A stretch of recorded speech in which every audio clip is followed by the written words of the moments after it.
Mummy papa मैं आ गई। अपने मायके में आकर पत्नी अचानक कितना बदल जाती है, बिल्कुल बच्चों की तरह व्यवहार करती है। मम्मी जल्दी से मेरे पैरों को ढक दो, मुझे ठंड लग रही है।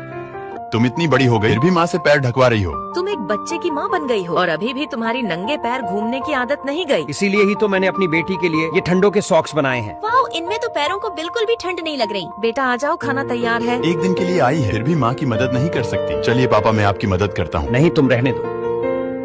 आप इतनी चीजें क्यों रख रहे हो? हमारे यहाँ इन सब की कमी थोड़ी है। फिर क्यों मेरी बेटी आपके यहाँ खुश नहीं है? उसे क्यों अपनी मम्मी पापा की कमी महसूस होती है? आप तो यहाँ एक दिन के लिए आए हो, लेकिन मेरी बेटी को तो तुम्हारे यहाँ पूरी जिंदगी गुजारनी है। मेरी बेटी को आपकी इन सब चीजों की जरूरत नहीं है। उसे सिर्फ तुम्हारा और आपकी फैमिली का प्यार चाहिए। सोचो क्या वो सब मेरी बेटी को मिलता है? सारा दिन घर का काम करती रहती है। कभी उससे पूछा है कि वो ठीक है या नहीं? सच में मैं कितना बुरा पति हूँ। मैंने कभी अपनी पत्नी का दर्द नहीं समझा। बाय बाय बेटा।